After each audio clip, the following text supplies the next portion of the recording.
பசுக்கள் மேய்ந்து கொண்டிருக்கும் நேரங்களில் சிவபெருமானை மனதில் நினைத்து புல்லாங்குழல் இசைப்பதை வழிபாடாகக் கொண்டார்.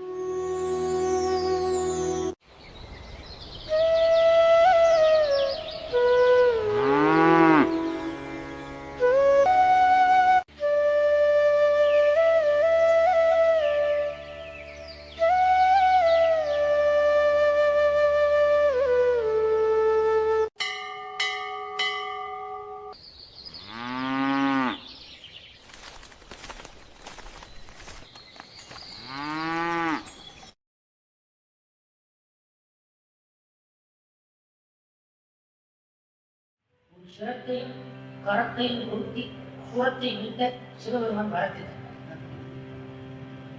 அடக்கணிந்து அடத்திட்டனே இறக்கமுந்தி எம்பெருமானிலே சுரக்கும் உன்னைகள் சூமரைக்காடதோ சரக்கலிக்கதம் பிறப்பின் மீனே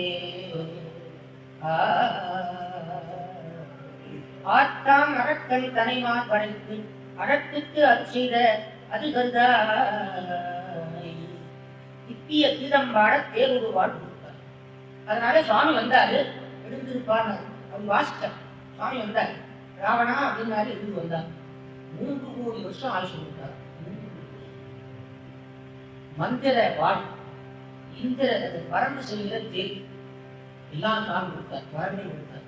அதனால அவனுக்கு கொடியே வீணை கொடி, வீணையினாலே தன்னுடைய வாழ்க்கை மறந்தபடினால ராவணனுக்கு வீணை கொடியான்.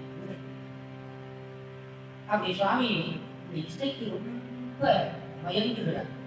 நல்ல இசையோட பாடினா அவங்க இருக்க மாட்டார், பாட வைப்பார், இன்னும் பாடு. அதனால்தான் சுந்தரனுக்கு அவ்வளவு ஒரு அவருக்கு அவ்வளவு பொண்ணும் அள்ளி கொடுத்தார். அவரே சொல்றாரு, உங்களுடைய பாட்டு இருக்குமா, சுந்தருடைய பாடலி கருந்துமான இருக்குமா, கருந்துச்சாதி மாதிரி நல்ல இசை கடந்து இருக்குமா, இசையாகவே இருக்குமா அவருடைய பாடல். சூரிசையின் கருந்தின் சுவை நாவல பூரம் சொன்ன, சூரிசையின் கருந்தின் சுவை நாவல பூரம் சொன்ன, ஏழு இசையின் தமிழா இசைந்தேத்திய கத்தினையும் ஆடி கடலறையா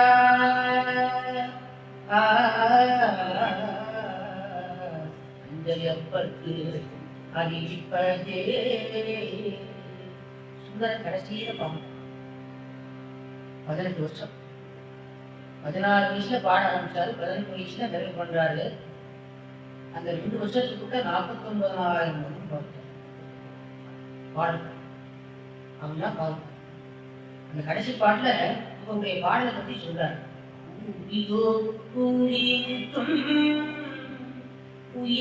முடித்தான் மலரே கைதாகம் முடித்தான் கைதாகம் சூடிசையின் கரும்பின் சூடிசையின் இவங்கதான் எவ்வளவு பாடிவிட்டு இந்த இசையை வளர்த்துக்கிறான். சூடிசையின் கரும்பின் சுவை நாவல பூரன் சொன்ன, ஏழிசையின் தமிழாய் இசைந்தேத்திய பத்தினையும் ஆடி கடலையா அஞ்சையப்பட்டு அறிவிப்பதே.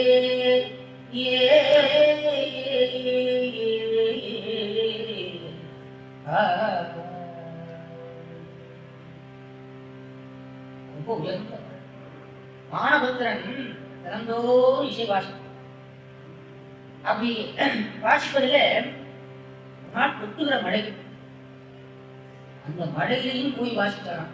மழை கொட்டுகிறது, மாமாறி இடையிலிருந்து வருவாரம் மாறினது, பூமாறி என நினைந்து திருக்கோயில் முன்வைந்தி, காமாறி கரைப்படிந்து கருணை மாறி நினைந்து தேமாறி பொழிவதென தெல்விழியால் வாசிப்பார். அவர் யார் வாசிப்பார்?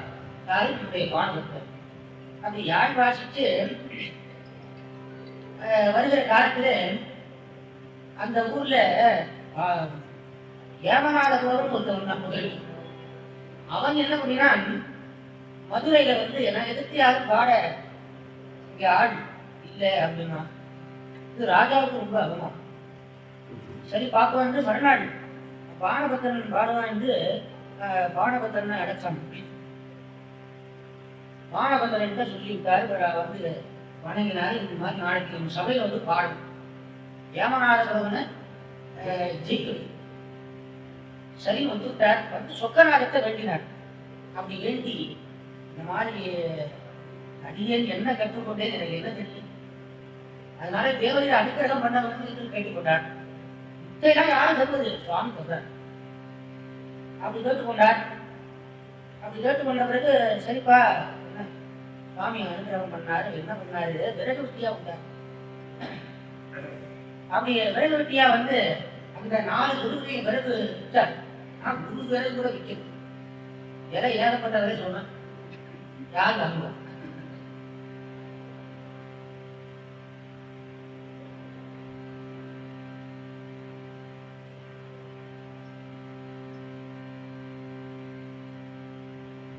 சுவாமி நடந்ததை அந்த ஊர் ஜனம் எல்லாமே பார்த்துக்கிறாங்க. 4 வீதியிலே நடந்தார். அப்படி நடந்து பிறகு ஒன்றும் வியாபாரம் ஆகல. சரி கொஞ்சம் ஓய்வு எடுக்கலான்னு ஒரு மாலை நேரம் 6-7 மணி நடக்குது. 6 மணி 5 சாயிரம் ஏமநாதபுரம் தங்கி இருக்கிற மாளிகையில அந்த வீட்டு வாசல் திண்ணேல போய் அமர்ந்தார். இந்த விறகு கட்டை கீழே வச்சுட்டு அப்பா சொக்கநாதா அப்படின்னு சொல்லி இந்த சும்மாடை இறக்கி வச்சுட்டு தலை கொஞ்சம் விறகு சுமந்து சுமந்து தலையே கொஞ்சம் தேர்ந்து போச்சான். ஐயா ஒரே நாள் தான் சொல்லிட்டு ஆனா கொஞ்சம் தேர்ந்து கண்ணம்னா கொஞ்சம் குடி இந்த வயசாகி சொல்லவா சுமார் 80. அப்புறம் உடம்பு தளர்ந்த உடம்பு. இப்படி இருக்கிற காலத்துல என்ன பண்ணாரு, விறகு விற்காமனால அந்த நேரத்துல ஒரு அருமையா ஒரு பாட்டு பாடினார். நல்ல அதி மதுரமான ஒரு கீதம் பாடினார். அப்படி கீதம் பாடின உடனே உள்ளே இருந்து வந்தான் ஏமநாதபுரம் வந்து யாரா இப்படி பாடுறது. வெளியில வந்து பார்த்தா இந்த கிழவன் உட்கார்ந்துருக்கிறான். உக்கை வாடிக்கிறவன் உட்கார்ந்து ஐயா யாராவது பாட்டு பாடணுங்க. யாரு இல்லையே இல்ல பாட்டு பாடினாங்க, நான் தான் பாடினேன். இல்லையா நீங்க பாடின எங்க கத்துக்கிட்ட அப்படியா எங்க போய் கத்துக்கிறேங்க. இந்த ஊர்ல மாணவத்திரன்னு ஒருத்தர் இருக்கிறாங்க. அவர் இசையில பெரிய குட்டிக்கார். அவர்கிட்ட இசை கத்துக்கலாம்னு சொல்லி நானும் போய் கத்துக்க ஆரம்பிச்சேன். அவர்கிட்ட நிறைய வித்வான்கள் படிச்சுட்டு இருக்காங்க. நானும் அதை கத்துக்கலாம்னு சொல்லி நான் போய் கத்துக்கிட்டேங்க. ஆனா அந்த இசைக்கு புதிய தலைவராக இருக்கிற இசை கிழவராக இருக்கிற அந்த பானபத்திரன் ஆசிரியர் என்ன பண்ணிட்டாரு, ரொம்ப வயசாகி போச்சுடா, இசையெல்லாம் வராது போடா நமக்கு சொல்லி தர முடியாதுன்னு கைவிட்டாரு. அப்புறம் என்ன பண்றதுங்க, அப்புறம் வந்து ஓய்வு நேரம் கிட்ட அவர் கற்றுக் கொடுத்த அந்த பாடலை ஓய்வு நேரம் கிட்ட நான் இப்படி பாடுவேன். அது மாதிரி இப்போ ஒரு பாட்டு பாடின பிறகு இன்னைக்கு இன்னும் வியாபாரம் ஆகுது. அது மாதிரி பாடு சொல்றாரு வரக்கூடிய வந்து தனி இசை கிழவன் தந்து தனி இசை கிழவன் தந்து கற்பவர் அநேகர் உண்டு. தனி இசை கிழமை கேட்டு நானும் அபிஞரானேன். நானும் கத்துக்கலாம். தனி இசை கிழவன் நோக்கி அந்த இசைக்கு முக்கியவனாயிருக்கிற அந்த பானபத்திரன் என்ன பண்ணார், என்ன பார்த்துட்டு தசையரா ஒடுங்க மூத்தாய் இனி இசை கிழமைக்கு ஆகா என்றனை தள்ளி விட்டான். தள்ளிவிட்ட கிழவனே இப்படி பாடுறான்னா இன்னும் நல்லா கத்துக்கிட்ட சீடர் எப்படி பாடுவான், இன்னும் அந்த சீடர்களுக்கு வாத்தியாரா இருக்கிற அந்த பானபத்திரன் எப்படி பாடுவான் அப்படின்னு நேரம் பார்த்தான். இனி இந்த ஊர்ல இருந்தா அவ்வளவுதான் சொல்லி எல்லாத்தையும் கூப்பிட்டான். இவனை கஞ்சிரா புத்தகம் நரம்பு கறி எல்லாம் கூப்பிடுறா. அவங்க எல்லாம் முட்டை கட்டுறாங்க. என்னங்க பிரபு நாளைக்கு கச்சேரியாவது புறப்படுறான் ஓய்வுதான். அதனால இந்த பானபத்திரனுக்கு சுவாமி என்ன பண்ணார் தெரியுமா, இப்படி விறகு இருக்கிற கூலியாளாக வந்து அந்த அடியவருக்கு அனுப்பினார். அதுக்கு மேல என்ன பண்ணார் தெரியுமா, பாண்டியனுடைய அவையிலிருந்து தினந்தோறும் கொஞ்சம் காசு எடுத்து கொடுப்பார். ஒரு நாளைக்கு தங்கம், ஒரு நாளைக்கு வைரக்கல்லு, ஒரு நாளைக்கு மோதிரம், அது தெரியாமல் கொடுத்தார். அப்புறம் ஒரு நாள் கனவுல போய் சொல்லிட்டார், மாதிரி பாண்டியனுடைய கடனியை தங்கி எடுத்து கொடுத்தேன், பல நாள் திருட ஒரு நாள் படுவான், அதனால தினந்தோறும் எடுக்க முடியாது, உனக்கு ஒரு சீட்டு கல் தரேன், இதை கொண்டு போய் சேரமான பெருமாட்டை கொடு, கொடுத்தாருன்னா அந்த வேண்டியை போட்டு தருவான் என்று ஒரு சீட்டு கல்வி கொடுத்தார். மதிமதி வீழ்ச்சி மாடக்குடல் பதிவு நிலவு பாலிர வலிச்சிறகு அன்னம் பயில் பொறி ஆரவாளி மன்னிய சிவஞான் முடிவது மாற்றம் பருவ பொண்ணு படியன பாவலுக்கு ஒருமையின் உரிமையின் உதவி புரிதிகள் குருமா மதிப்புரை குலவிய குடைக்கு செதுமா உழைக்கும் சேரன் காண்க பண்பால் யாழ் பெரில் பாடபத்திரன் தன்போல் என்பால் அன்பன் கண்பால் காண்பது கருதி போன்றன் மாண்போர் குறித்து வருவது. சேரமங்கல் நிறைய கொடுத்தார். இந்த கதை எந்த புராணத்துல வருது? திருவிளையாடல் புராணம். திருவிளையாடல் புராணத்துல ஆணவத்தங்கள் வச்சு 2-3 படம் வரும். இசைக்கு சிவபெருமான் ரொம்ப மயந்து விடுகிறார். இசை பாடுகின்றவருடைய குற்றங்களை எல்லாம் பொறுத்து கொடுக்கிறார். அதனால கொஞ்ச நேரமாவது சுவாமி தேவார திருவாசகங்கள இசையோடு பாடும் ரொம்ப உயர்ந்தது. அப்படி இவர் என்ன பண்ணினாரு, புல்லாங்குழல் வாசிக்கிற அந்த முயற்சியில ஈடுபட்டார். தினந்தோறும் அந்த புல்லாங்குழலை வாசிப்பார். அது வாசிக்கிற போது அந்த முறையாக கற்றுக்கொண்டு அதை வாசிப்பார். அது செடிகளெல்லாம் என்ன வாசிக்க என்ன ஆச்சுன்னா, பஞ்சாட்சரத்தை வச்சு வாசித்தார். நமச்சிவாயங்கிற அஞ்செழுத்தை உடல் இசை மூலமாக வாசித்தார். ஓம் நம சிவாய நம சிவாய சிவாய நம நம சிவாய. அப்படி பஞ்சாட்சரத்தை இசையில கொண்டு வந்தார். அப்படி வாசிக்க சராசரங்கள் எல்லாம் இசைமயமாக மாறிவிட்டது. மாடுகள் மேய்க்கிற மாடுகள் அப்படி உள்ள வாய் வச்சது அப்படியே. மற்ற பறவைகள் பறந்த பறவைகள்லாம் அப்படி அப்படியே நிற்கின்றது. மரங்கள் அசையுது, மரங்கள் அசையது, காற்று வீசாமல் அப்படியே இருக்கு. இப்படி சராசரங்கள் எல்லாம் அப்படியே இந்த இசையில உருங்கிவிட்டன. நீரணிந்த மாவின் நிறைமுல்லை முகை சுருக்கி அவருடைய அந்த அந்த இசையில ஆரோசை அமரோசை முதலான இசைகளெல்லாம் ஆரோசைனா மேல மேல செல்வது, உச்சஸ்தாயிக்கு. அமரோசைனா மெல்ல கீழே இறங்கி. அப்புறம் மத்திமம், மந்தரம், மத்திமம், தாரம். மந்தரம்னா மெல்ல வாசிக்கிறது, இசையை மெல்ல. மத்தியமம்னா நடுத்தரமாக வாசிக்கும். தாரம்னா உச்சகட்டத்துல பாடும், சீர்காழி கூடுதராளி உச்சகட்டத்துல பாடும். அப்படி மேல் இசை, மத்திய இசை, மந்தரம் பாடும். இப்படி கட்டளை முதலான முறைகளிலே அந்த பஞ்சாட்சரத்தை வாசிப்பார். விதவிதமான ராகங்களே வாசிப்பார். கரகரப்பிரியா, ஜோடி, பைரவி, கல்யாணி, காம்போதி. சிவனுக்கு காம்போதி ராகம் ரொம்ப பிரியமா.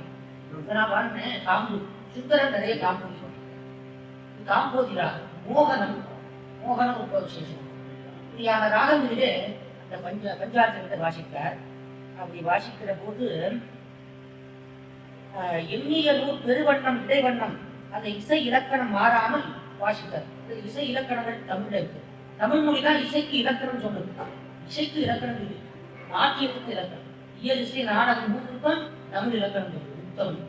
அப்படிப்பட்ட இசை வண்ணம் மாறிய மாதுரிய நாதத்தில் நன்னிய வாணியின் உயர்ந்து கூக்கு நடை முதற் கதியில் வண்ணமையை எடும் ஓசை எம்பருந்தும் பரப்பினார். அப்படி அந்த மதுர ஒலியானது விலங்குகளெல்லாம் மிகுந்த மகிழ்ச்சி அடைய செய்தன. தேவர்கள் எல்லாம் அங்க இடத்துக்கு வந்தாங்க. ஆடு மயில் இனங்களு அங்கசைய அசை வயர்ந்து மருங்கணுக ஊடு செடி நிறைந்து செய்ய உள்ளமுது புள்ளினமும் மாடுபொழின் உணவுடைய மங்கு பொலி துணிந்துருகும் கூடியவன் கோவலனும் குறை இணையில் துறை நின்றார். மற்ற கோவலர்களும் அங்கே வந்து நின்றார்கள். அதுல அந்த இசையில மகிழ்ந்து நின்றார்கள். பணிபுவனம் கடிவுள்ளார் பலி பிறங்கள் பலி அடைந்தார். பாதாள உலகத்துல இருக்கிறவங்க தான் துவாரத்தின் வழியாக மேல வந்துட்டாங்க அந்த இசையை கேட்கறது. பசு பேதி சிசு பேதி பாவரசம் முடியும். இசை பசு அறிகிறது, சிசு அறிகிறது, பாம்பு அறிகிறது, சர்ப்பம் இசைக்கு மயங்குகிறது. அதனால மௌனி வாசிக்கிற போது சர்ப்பம் என்ன செய்கிறது? மயங்குகிறது. அதற்கு மேல மணிவரைவாள் அறமகளில் மருந்து மயங்கினர் வருகிறார். தேவலோகத்து பெண்கள் எல்லா இசைக்கு மயங்கி வந்துவிட்டார்கள். அங்கே சாரணர்கள், கிஞ்சையர்கள் முதலான தேவர்கள் எல்லாம் அந்த காணவத்துக்கு வந்துட்டாங்க. இது எங்க நடக்குது? மங்களம் அப்படிங்கிற ஊர்ல நடக்குது. எல்லாரும் அங்க வந்துட்டாங்க தேவர்கள் எல்லாம். சுரமகளின் கற்பகப்பும் சோலைகளின் மருந்திருந்து கரமலரின் அமுதுக்கும் கனிவாயும் கிட்டையுடன் விறகுணரும் உடலணைய விமானங்கள் விரைந்தேறி பறவையை இறதிசை அமுதம் செடிமடுத்து வருகிறார். தேவ மகளிர் எல்லாம் குடிகளோடு அந்த விமானங்கள்ல ஏறி அங்க இசையை கேட்க வந்துட்டாங்க. நலிவாரும் எலிவாரும் உணர்வுன்றாய் நயத்தலினால் மலிவாய்கள் ஈச்சரவம் மயில் மீது மருந்து. அங்கே நலிவாரும் எலிவாரும் ஒன்றாக கூடிவிட்டனர். சிங்கம், புலி முதலான மிருகங்கள் எல்லாம் இது மயில் விட்டது. பாம்பு திருவார்கள் அது மயங்கி மயில் மேல விடும். அப்படி மயிலும் பாம்பு பகை. ஆனா பகையை மறந்து சுத்தி விடுகிறது. மலிவாய்கள் ஈச்செல்வம் மயில் மீது மருந்து. சரியாத நிலையறியும் கடற்கரியும் உடன் சாகும். யானையும் சிங்கமும் ஒன்றாக இருக்கும். சிங்க யானை கண்டா பாயும். இந்த இசை என்ன பண்ணிச்சு? சிங்கத்தினுடைய தன்மையை மாற்றிட்டது, வேகத்தை மாற்றிட்டது, உறவாகிவிட்டது. புலிவாயின் மருங்கனையும் புல்வாயில் உள்வாயும். புலிக்கு பக்கத்துல மான் குட்டி விளையாடு. புலியும் மானும், சிங்கமும் யானையும், மயிலும் பாம்பு இப்படி எல்லாம் ஒன்றாயிடுச்சு. பகையை மறந்து விட்டது. ஒன்றாகியது. மருவிய கால் இசை தசையா வேகமா வீசிய காற்று என்னாச்சு? இந்த இசைக்கு அந்த திருவிளையாடல் படத்தை பார்த்துருப்பீங்க. அதெல்லாம் இதை அடிப்படையாச்சு. அப்படி மரங்களின் மரச்சினை சரியா அந்த மரங்கள் அசையலாம். அப்படியே இலையெல்லாம் கருவறைகிற அருவிகளும் காஞ்சாரும் கரிப்போடா கொட்டுகிற அருவியாக அப்படி நின்று குடிச்சுவான். அருவி ஓடுகிற ஆறு அப்படி பெருமுகிலின் குளங்கள் கூட பெயர் புதிய புனல் சோரா. மழை பொழிகின்ற மேகமானது மேகம் அப்படியே அங்கேயே நிற்கலாம். மழை புரியாமல் விஷயத்திற்கு அப்படியே நிற்கின்றன. இரு விஷயங்களின் இடை உலகா இடுகளும் இடை துன்பா. அந்த மேகங்கள் முடங்கிய மேகங்கள் பேசாம நிற்கிறான். பேசாம நிற்கிறான்.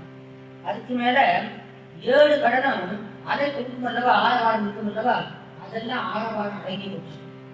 இது ஒரு இசை. இது மாதிரி இசை வாசிச்சவங்க கேள்விப்பட்டிருக்கா? இல்லை. அற்புதமா இவ்வாறு நிற்பனவும் சரிப்பனவும் இமையா இசைமயமாய் மெய்வாடும் வாழும் புலன் கரண மேலிய ஒன்று ஆயினவா மொழிவாச நடுங்கொன்றை முடிச்சடையார் அடித்தொண்டர் செவ்வாயில் இசை வைத்த திருக்குறள் வாசனை முக்க. அப்படியே இசை இந்த உலகெல்லாம் நிறைந்து எல்லாருடைய செவியிலும் நிறைந்து அப்படியே கைலாயத்துக்கு போய் சிவபெருமானுடைய செவியிலே அப்படி வெள்ள அவருடைய திருச்செவியிலே பார்க்கிறோம். அந்த இசை சிவபெருமானுடைய திருச்செவி. சிவபெருமான பாடலுக்கு ஆராய அச்சுவதரன் கம்பளதரன் 2 பேரு. அவங்க நாங்க எப்போதும் பாடிட்டே இருக்கணும், நீங்க கேட்டுட்டே இருக்கணும்னு கேட்டாங்களாம். அவங்கள 2 பேரையும் குண்டரமாவளை மாற்றி குண்டரம் மாற்றி காதில் போட்டுட்டார். நீங்க பாடிட்டே இருக்க நான் கேட்டு நான் வேலையை பார்த்துக்கிட்டே. இசைக்கு ஒரு சிறப்பு என்னன்னா, நம்ம எந்த வேலை செஞ்சாலும் அதை கேட்டுட்டே செய்யணும். மற்ற கலைகள் அப்படி இல்லை. நடனம்னா பார்த்தாகும். இசை அப்படி இல்லை, கேட்டுக்கிட்டே நம்ம வேலையை பார்க்கணும். அது என்ன செய்யும் என்றால், இந்த டிரைவர் பஸ்ல வண்டி ஓட்டுறாரு. டிரைவருக்கு அந்த இசை என்ன செய்யுது? உற்சாகத்தை உண்டு பண்ணுது. தூங்காம இருக்கும். பாட்டு இல்லைன்னா எனக்கு தூக்க வருவான் டிரைவர். பிரயாணி என்ன பண்றான்? அந்த பாட்டை கேட்டு நல்லா தூங்குவான். ஒரே இசை 2 பேரையும் செய்வார். இசைக்குடைய ஆற்றல். அதனால இப்படியே எல்லாம் நிரம்பி சிவபெருமானுடைய திருச்செவியில போய் அந்த இசை கேட்ட. அப்படி கேட்ட உடனே சுவாமி என்ன பண்ணாரு? மனம் உருகி உள்ள உருகி பாட்டு. மனம் உருகி அன்போடு பாட்டு. அதை சொல்றாரு மாணிக்க வாசகர். என்பு உருகி பாடுகின்றே அப்படின்னா, உண்மையிலேயே பாடினால் உள்ள உருகும். அன்போடு பாடினால் அதுக்கு மேல என்ன சிறப்போடு தூவ மறந்தறியே தமிழோடு இசைபாடும் மறந்தறியே. ஞானசம்பந்தர் இசையோடு திறந்தோடு பாடுவார். நாளும் இன்னிசையால் தமிழ் பரப்பும் ஞானசம்பந்தர் இன்னிசையால். அப்படி சுவாமியுடைய திருச்செவியில அந்த இசை கேட்டது. மெய்யன்பர் மனத்தன்பின் விளைந்த இசை குடதோசை வையம் தன்னை நிறைத்து வானந்தன் வசமாக்கி பொய்யன்புக்கு எட்டாத பொற்பொருளின் நடம்புரியும் ஐயந்தன் திருச்செவியில் அருகடைய பெருகியதார். ஆனாய குடதோசை கேட்டருந்தி அருக்கவனை தானாய திருவுள்ள உடைய தவ வள்ளியுடன் தானாதி காரணராம் கட்டுதலால் விடை வைத்து வானாறு வந்தடைந்தார். 16 சிறையாட அந்த இடவ வாகனத்தை நினைத்தால் உடனே காலமாக கொடுத்துள்ளார். சுவாமியுடைய வாகனம் காரதி புறப்பு போறாங்க. உடனே அந்த அம்மா ரெடியா தயார். என்னங்க புறப்பு சீக்கிரம் ஒரு இடத்துக்கு அவசரமா போகணும். உடனே அந்த அம்மா புறப்பட்டாங்க. ரிஷப வாகனத்துல 2 பேரும் அமர்ந்து வழக்கமா வருகிற வேகத்தை விட கொஞ்சம் வேகமா அந்த மாட்டை கூட்டிக் கொண்டு வந்தார். ஆகாயத்துல பறக்க அந்த மாடு யாரு சிவபெருமானுடைய ரிஷப வாகனம். ஆகாய வழக்கமா வருகிற வேகத்தை விட கொஞ்சம் கூடுதலான வேகத்துல வந்தார். ரொம்ப வேகமா விஷயம் கேட்கிற ஆர்வத்துல அவங்க வேகமா வர்ற போது சடை என்ன பண்ணுதான் ரொம்ப ஆடுவோம். மேல இருக்கிற சந்திரன் என்ன பண்ணா என்ன சுவாமி இவ்வளவு வேகமா போறாரு என்று அவருக்கு ஒரு நடுக்க உண்டாகி அதை அசைந்து சுவாமி வேகமா போறப்ப தலையை ஆடுகின்றவா. அப்படி ஆடுறப்ப சந்திரனும் ஆடினான். வெந்தை ஆடியது. அந்த சடை அப்படி விழுந்து ஆடி திசை முழுதும் கணநாதர் தேவருக்கு முன் நெருங்கி தேவர்கள் சுவாமி வர்றதுக்கு முன்னாலே கணநாதர்கள் எல்லாம் நெருங்கிட்டாங்க. அவ்வளவு பேர் வந்துட்டாங்க. விஷயமடைந்து வரும் பொழுது வேற்றொழிகள் நிறவாகி கணநாதர்கள் தேவர்கள் எல்லாரும் வந்துட்டாங்க. வந்தா சுவாமி வர்ற போது அவர்கள் பாடுவாங்க, வேதம் பாடுவாங்க. ஆனா எந்த சப்தமும் இல்லையா. இசை அது மட்டும் தான். இவ்வளவு ஒரு நுட்பமா சொல்றாரு பாருங்க. வரும்பொழுது வேற்றொழிகள் பெறவாகி அசைய எழும் குடல் நாதத்து அஞ்செடுத்தால் அமைப்பரவும் இசை விரும்பும் கூத்தனார் எழுந்தவரு எழுகின்றார். சுவாமி வந்தா பல்வகையான வாக்கியங்கள் முழங்கும், வேதங்கள் முழங்கும், அரகர அரகர என்ற நாளும் முழங்கும். இப்படி பல்வகையான சப்தங்கள் இருக்கும். நாடுகள் கீதங்கள் முழங்க வருவார். ஆனால் இப்போது என்ன பண்ணினாரு, எல்லாத்தையும் அமைதியா இருக்க சொல்லிட்டு அந்த இசையை மட்டும் கேட்டுக்கொண்டு அந்த இடத்துல வந்து நின்று கேட்கிறார். ரிஷப வாகனத்திலே அம்பாளோடு வந்து அந்த இசையை கேட்கிறார். ஆனாயுடைய அந்த இசையை கேட்டு அமைதியை கேட்கிறார். அப்படி ஒரு நிமிஷம் அமைதியா கேட்டார். ஆறாறு கேட்டார். அப்படி கேட்டு முன்னின்ற மடவிடை மேலி முதல்வனாய் பொருளும் சென்னின்ற மரக்கிரியோர் திருக்குழல் வாசனை கேட்க. குழல் சப்தத்தை வாசனைன்னு சொல்லுவாங்க. இன்னின்ற நிலையேனும் பாலனைவாய் என அவரும் அந்நின்ற நிலை பயப்பார் ஐயத்து வருங்கடைந்தார். சுவாமி அனுகிரகம் பண்றார். விஷயம் கேட்டு அவர் எப்படி நின்றார் என்றால் மாடு மேய்க்கின்ற கோலம். ஆனாய நாயனாருடைய வடிவத்தை ஆலயத்திலே பார்க்க முடியும். தலைப்பாகை கையில ஒரு கோல், மாடு மேய்க்கின்ற அந்த ஒரு கோல். அதுக்கு மேல வந்து முல்லை மாலை, முல்லை கூறினாலான மாலை. இடையில ஒரு பூம்பட்டு, ஒரு புளித்தோல், அது மேல ஆடை, ஒரு மாறு ஆடை, அதுக்கு மேல பட்டு, காலில் வந்து ஒரு செருப்பு, போட் செருப்பு. இப்படிப்பட்ட அந்த உருத்ராட்சம் 205 உண்டு. இப்படி இருப்பார். அதுதான் ஆனாயினார். அந்த தோற்றத்தை சேர்க்காரு. அப்படி அந்த தோற்றத்தோட அப்படியே இப்படியே வாசித்துக் கொண்டே நம்முடைய உலகத்துக்கு வருக என்று சுவாமி சொன்னாராம். அன்பரே, இப்படியே நம்முடைய உலகத்திற்கு வருக என்று சுவாமி அனுகிரகம் பண்ணினார். அப்படியே புறப்பட்டு அப்படி வாசித்துக் கொண்டு அந்த அவருடைய வடிவத்தை பார்த்தீங்கன்னா காலில் போட்டுக்கிற அந்த பாதரட்சம் அப்படியே இருக்கும். திடீ செருப்போட கைலாக்கி போறாங்க. ஏன்னா அந்த இசையை அந்த உந்தி வாசிக்கிற அந்த இது கெட்டு போகும்.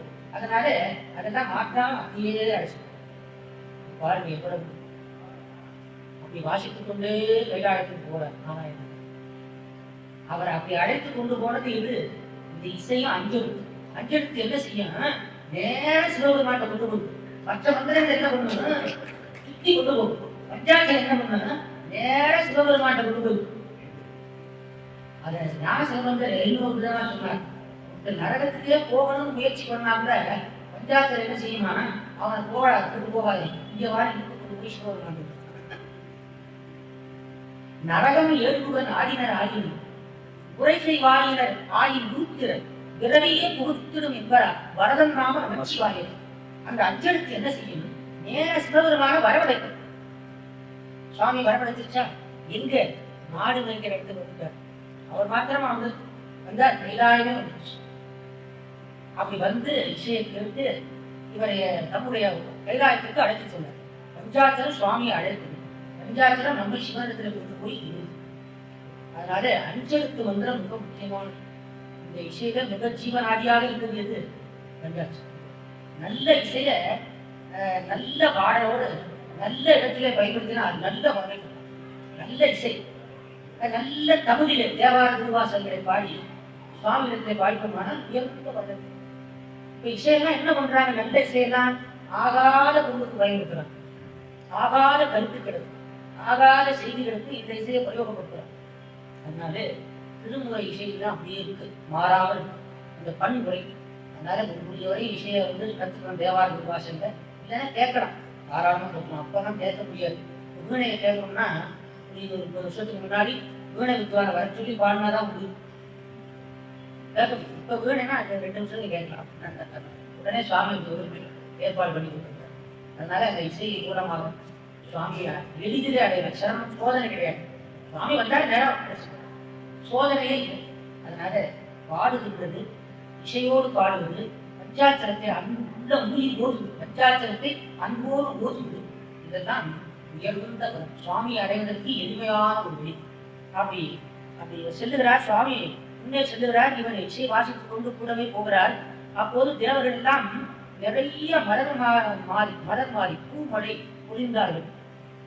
இன்னவர்கள் மலர் மாறி உடை உலகம் இசை விளங்க எண்ணினர் முனிவர்களாம் இருக்கும் மொழி எடுத்தேற்ற அன்னதார் உடற்கருகி அருவி சித்தங்கு உடன் செல்ல உன்னியனார் இருந்த பொற்பொழுதின் இடைப்புக்கா.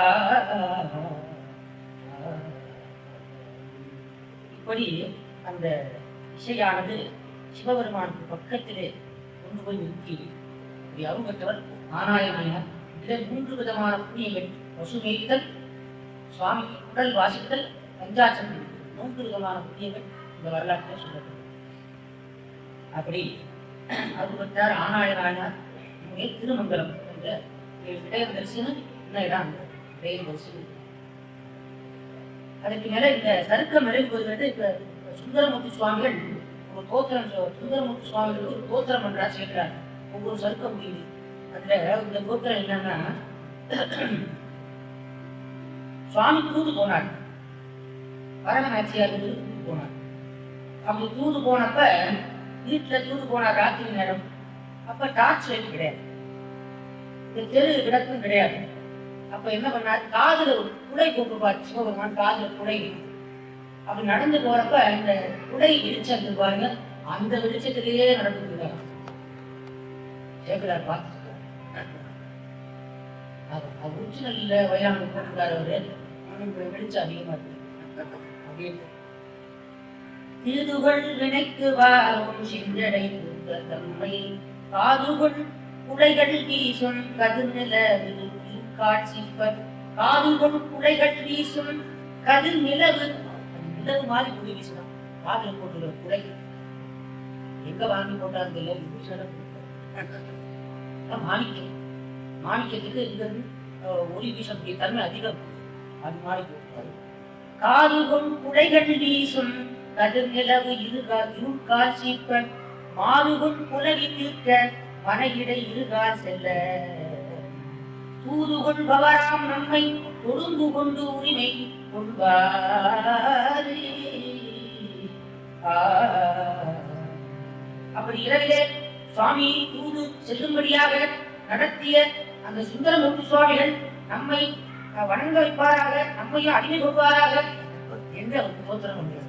அப்படி அருமையான கவி நிலையம் இருக்கிறார்கள். அதன் பிறகு மூர்த்தி நாயனாருடைய வரலாறு இருக்கிறது. அடுத்த வாரம் மதுரைக்கு போகும். இப்போது வரையும் தவத்துறையில் இருந்தோம், மங்களத்தில் இருந்தோம். அடுத்த வாரம் எல்லாரும் மதுரைக்கு மூர்த்தி நாயனாருடைய கிடைக்கிறது. நம்ம பெரிய புராண வகுப்பு நடக்கும் போதுங்க வாய்ப்புனா நம்ம திருச்சி மாவட்டத்தில் இருக்க தல யாத்திரை பார்த்துட்டு வந்தாங்க. அப்படி மாசத்துல ஒரு நாள் இங்கே பக்கத்தில் இருக்க தலங்களுக்கெல்லாம் தல யாத்திரையாக கூட்டிட்டு போகிறது ரொம்ப நல்லது. ஏன்னா நம்ம நாயன்மார்கள் வாழ்ந்தா நம்ம பார்க்கலன்னா அப்புறம் யார் பார்க்கணும்? இங்கே கிளம்பி இதை பார்க்கலன்னா வெளியிலேருந்து தான் வந்து பார்க்குறாங்க. நமக்கு கிடைச்ச வாய்ப்பை பயன்படுத்தணும். மாசத்துல ஒரு நாள் பக்கத்தில் இருக்கிற நாயன்மார்கள் இருக்க தலங்கள் சிவத்தலங்கள் அப்படி தரிசனம் பண்ணும்போது நல்லது. அது வாய்ப்பு இருக்கிறவங்க குருவாக போய் தரிசனம் பண்ணலாம். இந்த நிகழ்ச்சிகளை தொடர்ந்து வீட்டில் கேளுங்க. இப்போ கேட்டதை இன்னும் ஒரு தடவை கேட்கும்போது இன்னும் நல்லா கிடைக்கும். அதனால கேளுங்க. நம்ம கேட்கறது உயர்ந்த புண்ணியம் தொடர்ந்து செய்யணும் சொல்லி இந்த இடத்துல இந்த ஒரே நிகழ்ச்சி நம்ம பார்வதி வடலே புனியதனி பிரபுவான புனியதனி பிரபுவான அமுத கவி குடைபாட அடிமைதன கருவாயே சமரில் தசுமாட தனியில்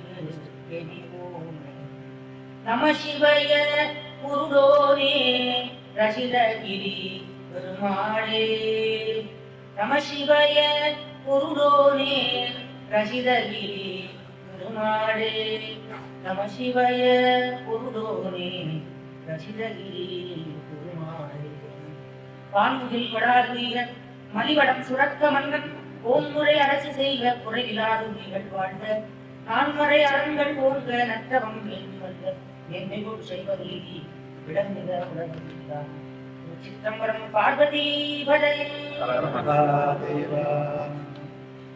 திருச்சிற்றம்பலம். நீங்கள் அனைவரும் சீராளதேவன் என்ற யூடியூப் சேனலை சப்ஸ்கிரைப் செய்து பெல் ஐக்கானை தட்டுங்களேன். ஓம் நமச்சிவாய.